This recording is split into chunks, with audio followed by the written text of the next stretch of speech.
कुछ tips diet की या लाइफस्टाइल की देना चाहेंगे उन पेशेंट्स को। मैं सबसे रिक्वेस्ट करूंगा कि अगर आप आयुर्वेद से अपने आप को ठीक करना चाह रहे हैं, अगर आप सोरियासिस से आप या आपके फैमिली में कोई भी ग्रसित है, आप देखिए कि उनके हेड पे या उनकी बॉडी पे कहीं पर भी स्केलिंग है और सोरियासिस अपने आप में एक टिपिकल रूप में दिखता है, उनके जॉइंट पेन तक को स्टार्ट कर सकता है और जॉइंट्स को इफ़ेक्ट कर सकता है, तो आप उनको ज़रूर रिकमेंड करें, अगर आप ये वीडियो देख रहे हैं, कि आप आयुर्वेदिक डॉक्टर वैद्य के अंडर डॉक्टर तनुज वीरमान की डिटेल्स आपको कमेंट सेक्शन में मिल जाएंगी। वो जर्नी तो उनको इमिडिएटली स्टार्ट कराएं। को रोज हर सोरियासिस के पेशेंट को, इवन मैं तो ये बोलता हूँ हर स्किन के पेशेंट को, आज के टाइम में मैक्सिमम स्किन के पेशेंट जितने भी आते हैं उनमें से सबको ड्राइनेस है। आप सुबह सुबह खाली पेट एक छोटा चम्मच आप गाय का घी लेना शुरू करो। अच्छा। आप 6 महीने तक आप घी खाओ, आपको अपने आप लगना शुरू हो जाएगा, क्योंकि आपकी स्किन के जो पोर्स होते हैं उनमें से उस घी का इफेक्ट दिखना शुरू हो जाएगा। बैंगन बेसिकली आयुर्वेद का अगर हम देखें तो अभिसंधि है, और ये बहुत सारे टॉक्सिन्स बॉडी के अंदर इस तरह के पैदा करता है जब भी आप खाते हो इसको, कि ये आपकी स्किन के बहुत सारे इश्यूज को एग्रीवेट कर सकता है। तो स्किन डिजीज में आप कहना चाह रहे हैं कि बिल्कुल बैंगन नहीं बैंगन खाना। पूरी तरीके से बंद। एनी अदर वेजिटेबल्स या वेजिटेरियन नॉन वेजिटेरियन है कुछ लोग, तो वहाँ कुछ आप उनको और सोरियासिस के भी पेशेंट्स को हम देते हैं कि तक्र या मट्ठे को लगाना या उससे नहाना, जिसको तक्र धारा तक भी बोला गया है आयुर्वेद में। तो आजकल तो पैकेट में मट्ठा मिलता है, तो हम तो यही पेशेंट्स को बोलते हैं कि जो सादे वाला है, मसाला छाछ मत लाइएगा, जो सादी वाली छाछ है वो ला के आप लगा लीजिए, बैठ जाइए, उसको नहा लीजिए, उससे दूध से नहाने को बोला गया है।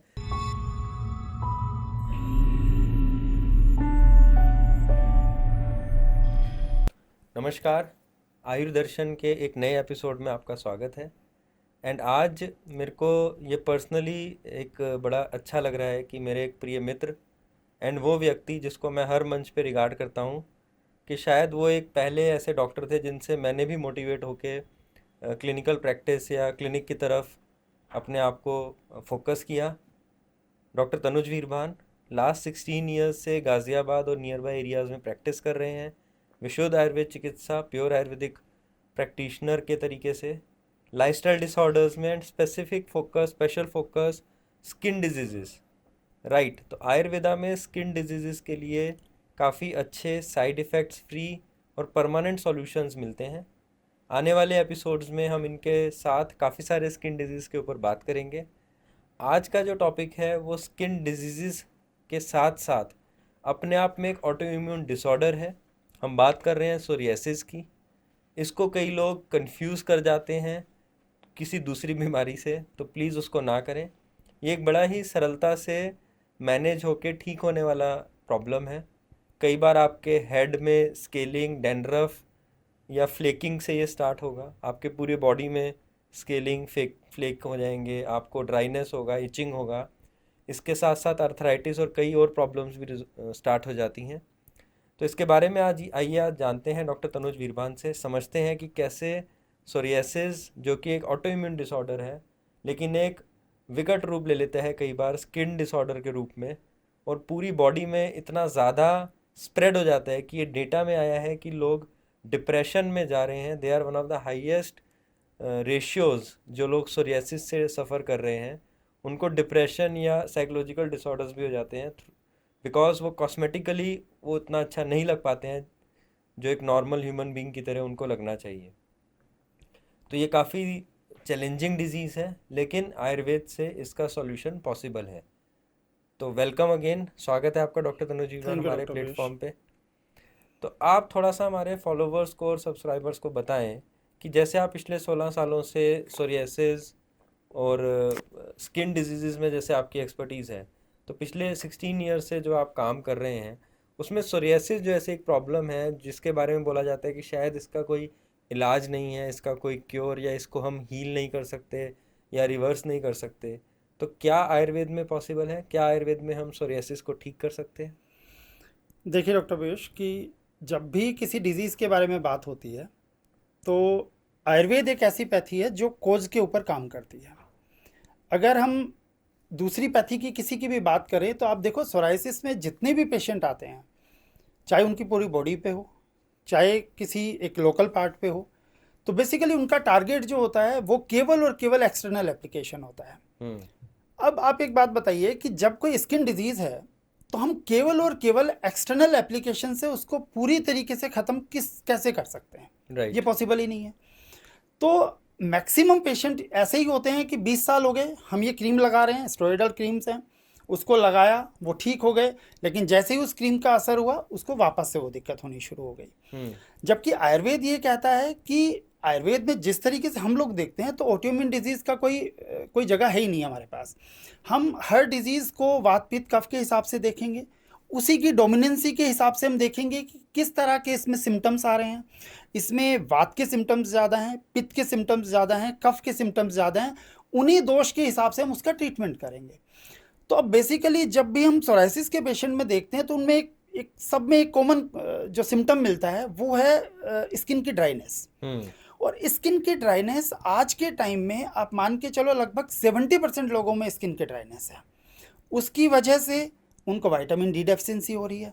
डैंड्रफ तो मैक्सिमम लोगों को होने लग गया। तो डैंड्रफ कहीं ना कहीं सोराइसिस की स्टार्टिंग फेज भी हो सकती है, लेकिन वो एंटी डैंड्रफ शैम्पू यूज़ करते हैं। एंटी डैंड्रफ शैम्पू जितने भी होते हैं वो आपकी स्किन पे से केवल और केवल डैंड्रफ को हटाने के साथ साथ आपकी स्किन की ड्राइनेस को और बढ़ाते हैं और डैंड्रफ आपका और दुगना होके आता है। आपको शैम्पू या आपको कोई भी इस तरह की चीज़ें यूज़ करनी है तो ऐसा होना चाहिए जो आपके स्कल्प का या फिर आपकी पूरी स्किन का मॉइस्चर बना के रखे। अब मॉइस्चर में क्या हो रहा है कि हम नेचुरल मॉइस्चर को तो भूल गए हैं। सब लोग क्या कर रहे हैं, सनस्क्रीन यूज़ कर रहे हैं, ऊपर से किसी भी तरह का कोई मॉइस्चराइज़र यूज़ कर लिया। इनसे काम नहीं बनने वाला। आप 2 घंटे 3 घंटे तक उस मॉइस्चराइज़र का इफेक्ट रह जाएगा, लेकिन नेचुरल मॉइस्चराइज़र मतलब आपकी स्किन के अंदर से कैसे वो मॉइस्चर निकल के आए कि ताकि आपको ये डिजीज़ हो ही ना, इसके ऊपर कोई काम नहीं कर रहा है।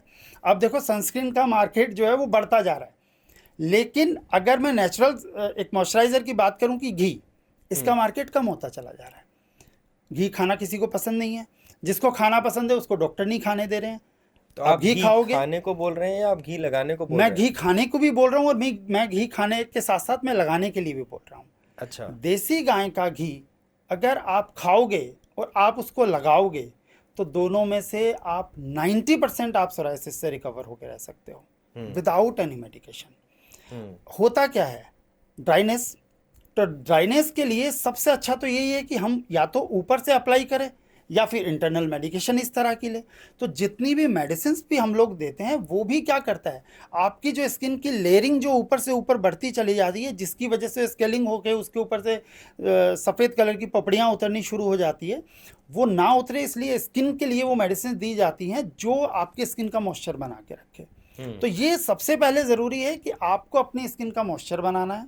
उसके लिए आपको क्या चीज़ें करनी चाहिए, किस तरह का फूड आपको लेना चाहिए, वो ज़रूरी है। केवल और केवल लगाने से, और कोई ये सोच रहा है कि मैं केवल और केवल मेडिसिन लगाऊं और मेरा सोराइसिस ठीक हो जाएगा, तो ये पॉसिबल नहीं। लोग 5-5 6-6 हज़ार रुपये की एक महीने में क्रीम लगा लेते हैं, लेकिन कहाँ कहाँ लगाओगे, पूरी बॉडी के ऊपर कितने दिन लगाओगे? आप 1 महीने लगा लोगे, 2 महीने लगा लोगे, 3 महीने लगा लोगे, ऐसे काम नहीं चलने वाला। जब तक आप इसके कोज के ऊपर प्रॉपर काम नहीं करोगे, अपनी लाइफस्टाइल में चेंजेस नहीं करोगे, कुछ भी ऐसी चीज़ें आप बॉडी के साथ करना शुरू नहीं करोगे कि आपके इंटरनल मॉइस्चर बॉडी के ऊपर दिखना शुरू होगा, तब तक आप इससे निजात नहीं पा पाओगे। आपको हमेशा कुछ ना कुछ मेडिसिन लेते रहना पड़ेगा। तो डॉक्टर साहब, सोरियासिस में अगर कोई परेशान है या जो सोरियासिस से सफ़र कर रहे हैं, एक तरफ तो हमें समझ में आया आज के डिस्कशन में आपके साथ कि आयुर्वेद में डेफिनेटली उसका सॉल्यूशन है, लेकिन उसके साथ साथ आप कुछ टिप्स डाइट की या लाइफस्टाइल की देना चाहेंगे उन पेशेंट्स को? मैं सबसे रिक्वेस्ट करूंगा कि अगर आप आयुर्वेद से अपने आप को ठीक करना चाह रहे हैं, अगर आप सोरियासिस से आप या आपके फैमिली में कोई भी ग्रसित है, आप देखिए कि उनके हेड पे या उनकी बॉडी पे कहीं पर भी स्केलिंग है और सोरियासिस अपने आप में एक टिपिकल रूप में दिखता है, उनके जॉइंट पेन तक को स्टार्ट कर सकता है और जॉइंट्स को इफ़ेक्ट कर सकता है, तो आप उनको ज़रूर रिकमेंड करें, अगर आप ये वीडियो देख रहे हैं, कि आप आयुर्वेदिक डॉक्टर वैद्य के अंडर डॉक्टर तनुज वीरमान की डिटेल्स आपको कमेंट सेक्शन में मिल जाएंगी। वो जर्नी तो उनको इमीडिएटली स्टार्ट कराएं, बट उसके साथ साथ डॉक्टर साहब डाइट और लाइफस्टाइल में आप थोड़ा सा गाइड करें कि क्या डूज़ एंड डोंट्स हैं। और क्योंकि ये समझा जाता है कि आयुर्वेद में बड़ा स्ट्रिक्ट डाइट और लाइफस्टाइल फॉलो करना पड़ता है।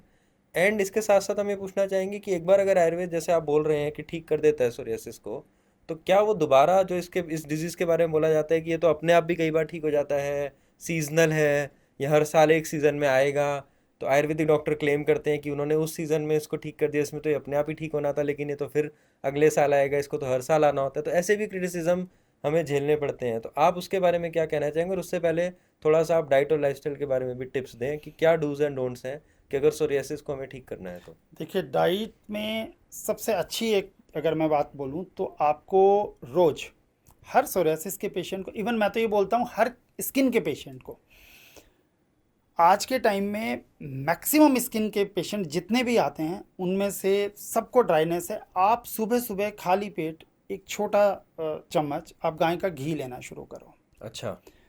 आप 6 महीने तक आप घी खाओ, आपको अपने आप लगना शुरू हो जाएगा, क्योंकि आपकी स्किन के जो पोर्स होते हैं उनमें से उस घी का इफेक्ट दिखना शुरू हो जाएगा। हम्म। अब सोरेसिस के पेशेंट मैक्सिमम कब एग्रीवेट होता है? वो जब ड्राइनेस बॉडी के अंदर ज़्यादा आती है, तो वो सर्दियों में आके ड्राइनेस ज़्यादा आती है। हमें डैंड्रफ के भी इश्यूज सर्दियों में ज़्यादा होंगे। तो अगर वो पेशेंट रेगुलर घी को इंटेक कर रहा है मॉर्निंग में एम्प्टी स्टमक, कभी नुकसान नहीं होगा उस घी का। और जो एक आयुर्वेदिक प्रैक्टिस करता है उन सबको पता है कि घी का नुकसान कभी इस तरीके से नहीं है कि कोलेस्ट्रॉल बढ़ जाएगा, ट्राइग्लिसराइड बढ़ जाएगा, बिल्कुल नहीं बढ़, इवन वजन तक नहीं बढ़ता है। हम तो आयुर्वेदिक प्रैक्टिस में जो है घी पिला के पेशेंट का वजन कम करते हैं, तो ये तो पॉसिबल है ही नहीं।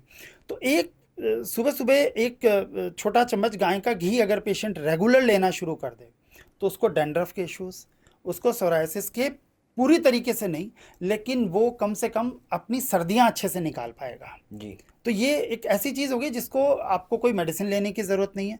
आप रेगुलर इस चीज़ को अपनी डाइट में आप बना लीजिए कि मेरे को रोज़ सुबह सुबह खाली पेट एक छोटा चम्मच गाय का घी लेना है, और गाय का भी घी आप अच्छा लेने की कोशिश करें। ऐसा नहीं कि जो मार्केट में मिल रहा है, आप कहीं से गाँव में से अच्छा घी आप देखिए, उस घी को आप यूज़ करना शुरू करिए। एक तो ये बहुत ज़रूरी है। इवन जब भी टाइम मिले आप घी की मालिश अपनी बॉडी के ऊपर पूरा करिए, उससे आपकी एक्सटर्नल और इंटरनल दोनों तरह के जो मॉइस्चर बॉडी के अंदर होने चाहिए वो सब बैलेंस में रहेंगे। प्लस आपको बैंगन की सब्जी बिल्कुल नहीं खानी है। इवन बैंगन तो यहाँ तक है कि मैं तो पेशेंट को बोलता हूँ छुओ मत, घर पे लाओ मत। किसी भी तरह के बैंगन को आप किसी भी फॉर्म में ले रहे हैं तो हर स्किन डिजीज में वो बढ़ाता ही बढ़ाता है। बैंगन का क्या कनेक्शन है डॉक्टर साहब? बैंगन बेसिकली आयुर्वेद का अगर हम देखें तो अभिसंधि है, और ये बहुत सारे टॉक्सिन्स बॉडी के अंदर इस तरह के पैदा करता है जब ये आप खाते हो इसको, कि ये आपकी स्किन के बहुत सारे इश्यूज को एग्रीवेट कर सकता है। तो स्किन डिजीज में आप कहना चाह रहे हैं कि बिल्कुल बैंगन नहीं बैंगन खाना? पूरी तरीके से बंद। एनी अदर वेजिटेबल्स या वेजिटेरियन नॉन वेजिटेरियन है कुछ लोग, तो वहाँ कुछ आप उनको समझाना नहीं, चाहेंगे? जैसे अगर मैं नॉनवेज की बात करूं तो सोराइसिस के पेशेंट में हम हमेशा मना करते हैं कि किसी भी तरह का ऑयली स्पाइसी फूड बिल्कुल आप बंद करिए। नॉनवेज पूरी तरीके से आप बंद कर दीजिए। आप लेने में अगर आप खाना चाहें तो हर वो चीज़ आप खाइए जो इजीली डाइजेस्टेबल हो, बॉडी के अंदर किसी भी तरह का पित्त का या हीट का वो एग्रीवेशन ना करे। एक बात बताएं डॉक्टर साहब, अगर कुछ कंट्रीज़ में या कुछ एरियाज़ में हमारे भारतवर्ष में भी लोग नॉनवेज डाइट को ही प्रेफर करते हैं, नॉनवेज डाइट ही खाते हैं, तो वो तो कई बार फिर ऐसा हो जाएगा कि सोरियासिस में उनको लगेगा कि हम ठीक ही नहीं हो पाएंगे। तो अब कई कंट्रीज़ में भी ऐसा है, अगर हम ग्लोबल आयुर्वेदा की बात करते हैं तो वहाँ पर वेज अवेलेबल ही नहीं है। तो क्या कुछ ऐसा नॉनवेज है जो अलाउड है या जो अलाउड नहीं है, उसको हम समझना चाहें देखिए, तो? वैसे अगर देखा जाए तो मे भी, क्योंकि फिश जो होता है, फिश में कहीं ना कहीं बॉडी के अंदर एक ऑयलिंग करने का एक टेंडेंसी उस फिश में होती है, जी। तो आप फिश ले सकते हो। लेकिन अगर नॉनवेज लेना भी है तो उसमें कहीं ना कहीं इस तरीके से तो आप बनाइए कि बॉइल्ड लें, या फिर बहुत कम उसमें मसाले डालें, बहुत राइट। कम मिर्च डालें, इस तरह की चीज़ें डाल के लेंगे तो फिर भी आप कहीं ना कहीं उसको कंज्यूम कर सकते हैं। मतलब भूखे रहने की ज़रूरत नहीं है, भूखा रहने से भी सोरेसिस बढ़ता है, क्योंकि बॉडी के अंदर पित्त और वात दोनों का बैलेंस बिगड़ता है। राइट। और जब जब ये दिक्कत बनेगी, आपके स्ट्रेस से बहुत उसका रिलेशन है। सोरेसिस किसी को दर्द नहीं देता, किसी को कोई इस तरह की कोई डिजीज़ नहीं है कि भाई आप रात भर सो ना पाओ, लेकिन वो सोशली आपको बड़ा इम्पेक्ट करता है। राइट। और आप सोशली लोगों से कटना शुरू हो जाते हो, जिसके हाथ पे और वो हाथ मिलाते हुए लोग डरते हैं कि यार मेरा देखेगा। और काफ़ी लोगों को देखा होगा, टीवी में ऐड भी चलता है, अरे डैंड्रफ दिखाई दे रहा है तेरा। तो वो डैंड्रफ जो है वो कहीं ना कहीं आपके इनिशियली हम लोग मैक्सिमम उस डैंड्रफ को बहुत इजीली लेते हैं, लेकिन वो ऐसे नहीं, आप उसको बहुत सीरियसली आपको उसको ठीक करने के लिए कोशिश करनी चाहिए। और जब डैंड्रफ ठीक हो जाएगा तो भी आपको सोराइसिस कहीं ना कहीं आगे होने के चांसेस कम से कम रहेंगे। इवन फैमिली में भी देखा है, किसी एक को है तो उनकी फैमिली में भी आने के चांसेस होते हैं। बट उसमें भी मेरा मानना ये है कि कहीं ना कहीं वो आपका डाइट जो है, एक परिवार में अगर 10 लोग हैं तो कहीं ना कहीं उनकी जो खाने की जो सिमिलरिटी होती है, वो सबका सब लगभग एक जैसा सा खाना खाते हैं। तो एक जैसे से खाने की वजह से भी वो डिजीज़ एक परिवार में ज़्यादा एग्रीवेट होती है, ना कि उसको जेनेटिकली हर चीज़ को हम सोच ले कि नहीं ये तो उस जेनेटिक्स की वजह से आ रहा है, मेरे फोर फादर को था या फादर को था। लेकिन आपका फूड पुराना एक जैसा चला आता है। हाँ, एक चीज़ और बोलूँगा, जो भी किसी भी तरह का कोई पेशेंट है जिसको स्किन डिजीज़ हो रही है, तो उसका जो फेवरेट फूड है ना, मान लिया उसको छोले पसंद है, उसको राजमा पसंद है, उसको उड़द की दाल खा रहा है, या मेरे को भटूरे पसंद है, मिर्च ज़्यादा खा रहा है, वो उन सब चीज़ों को कट करें। किसी भी तरह की स्किन डिजीज़ में जो भी आपके फेवरेट फूड है, आप उसको कट करके दूसरी तरफ चलिए, तो वो ग्रेट। दूसरी तरफ जाते ही आपकी स्किन डिजीज़ में फ़र्क दिखना शुरू हो जाएगा। और वो ज़रूर हो सकता है उसको वो चावल ही खा रहा हो सकता है वो मिक्स ग्रेन आटा ले रहा हो। लेकिन आपने अगर मिक्स ग्रेन आटा भी बहुत लंबे टाइम तक ले रहे हो, आप उसको भी मूव करके आप दूसरी तरफ चलिए, तभी बहुत बार तो ये चेंजेस करने पे स्किन डिजीज ठीक होनी शुरू हो जाती है। तो ग्रेट। ये ज़रूरी है। डॉक्टर तनुज वीरवान ने आज हमें एक टिप दी। So if you are suffering from any kind of skin disease, although we don't want that you suffer, but अगर आप परेशान हैं, आप सफ़र कर रहे हैं, तो एक सिंपल सी टिप को फॉलो करें कि अपने फेवरेट फ्रूट को थोड़े टाइम के लिए, favourite vegetables, favourite snacks, favourite veg non veg, कुछ भी आप जो भी आपको अच्छा लगता है उसको थोड़ा टाइम तक सेक्रीफाइस करें। एंड दोज फूड हैबिट्स या those dishes which you always disliked या आपको कभी अच्छी नहीं लगी, उनको अडॉप्ट करें, तो आप एक जर्नी की तरफ जा सकते हैं, हीलिंग की तरफ जा सकते हैं। एंड इसी के साथ हम रिक्वेस्ट करेंगे डॉक्टर साहब से कि फाइनली आप थोड़ा सा हमारे ऑडियंस को ज़रूर गाइड करें जाते जाते इस सेशन में, कि सोरियासिस में जो रिकरेंस की बात की जाती है कि अपने आप कई बार ठीक हो जाता है या अपने आप आ जाता है, तो आयुर्वेद क्या उस रिकरेंस को रोक सकता है? क्या आयुर्वेद से ये लाइफ लॉन्ग इसका एक सॉल्यूशन या परमानेंट सॉल्यूशन मिलता है वाकई, या जो पेशेंट्स हैं वो हमेशा के लिए सोरियासिस मुक्त जीवन जी सकते हैं? सोरियासिस फ्री लाइफ पॉसिबल है या नहीं? अगर पेशेंट अपनी डाइट को एक तरीके से, अगर आयुर्वेदिक लैंग्वेज में बात करूं, आहार और विहार को अगर बैलेंस रखेगा, तो बिल्कुल सोरियासिस मुक्त रह सकता है। उसे कभी नहीं होगा। हाँ, अगर उसने थोड़ा सा भी, अगर वो इन चीज़ों पे ध्यान नहीं देगा, वो लगेगा अब तो मैं पूरी तरीके से ठीक हो गया, उसने अल्कोहल का कंजप्शन शुरू कर दिया, वो बहुत ज़्यादा खट्टे फल खा रहा है, बीज वाली सब्जियां भी बड़ा नुकसान करती है इसमें, इस तरह की चीज़ें अगर उसने लेना शुरू किया और एक बार अगर वो एग्रीवेट होता है, तो फिर वो एक बार को फैलता है। तो इसके लिए अगर पेशेंट अपनी डाइट अच्छे से फॉलो रखेगा, और अगर वो पूरी तरीके से ठीक हो गया है, और कभी कभार कोई एक दो स्पॉट आता है और वो उसके लिए प्रॉपर तरीके से जो हम बताते हैं पेशेंट को कि इन चीज़ों का ध्यान राइट। रखो, अगर वो रखेगा तो पूरी तरीके से सोराइसिस क्योर हो जाता है, और किसी पेशेंट को वापस आने के कोई चांसेस नहीं होते हैं। लेकिन उसको अपनी लाइफ स्टाइल में ध्यान रखना पड़ेगा, उसको डाइट अच्छे से फॉलो करनी पड़ेगी। नहीं करेगा तो स्किन डिजीज़ में तो हो ही नहीं सकता। स्किन डिजीज़ में तो आपको डाइट तो फॉलो करनी ही करनी पड़ेगी। जब तक आप नहीं फॉलो करेंगे, तब तक स्किन डिजीज़ आती जाती रहेगी। अदरवाइज़ फिर आपको लंबे टाइम तक वही ट्रीटमेंट करवाना है या स्टेरॉयडल क्रीम लेनी है, ये सब कुछ चलता रहेगा। Great great doctor Tanuj Veerban, I think आपने आज काफ़ी विस्तार में सोरियासिस के बारे में जानकारी दी। ये एक हमारा उद्देश्य है कि इस प्लेटफॉर्म के माध्यम से आप जैसे वैद्य और आयुर्वेद डॉक्टर जुड़ें और हम एक सोरियासिस फ्री लाइफ, एक सोरियासिस मुक्त जीवन आप सबको दे पाएँ।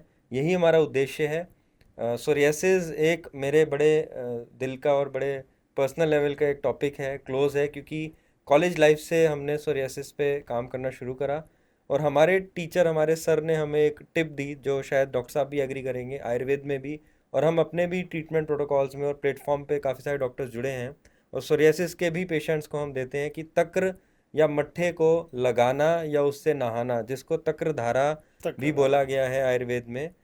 तो आजकल तो पैकेट में मट्ठा मिलता है, तो हम तो यही पेशेंट्स को बोलते हैं कि जो सादे वाला है, मसाला छाछ मत लाइएगा, जो सादी वाली छाछ है वो ला के आप लगा लीजिए, बैठ जाइए, उसको नहा लीजिए, उससे दूध से नहाने को बोला गया है, लेकिन आप मट्ठे से नहाइए अगर आप सोरियासिस से ग्रसित हैं। तो जो भी डॉक्टर साहब ने आपको टिप्स दी उसको फॉलो करें, मट्ठे से नहाएं, आयुर्वेदिक ट्रीटमेंट या वैद्य को ज़रूर इन्वॉल्व करें अपनी जर्नी में हीलिंग की, उनसे गाइडेंस लें। डॉक्टर तनुज वीरवान से आपको जुड़ना है तो कमेंट सेक्शन में आपको इनकी डिटेल्स मिल जाएंगी। आप सबका बहुत बहुत धन्यवाद इस प्यार के लिए, इस सपोर्ट के लिए। अगर आपको ये सेशन पसंद आया तो ज़रूर इसको शेयर करें। Thank you.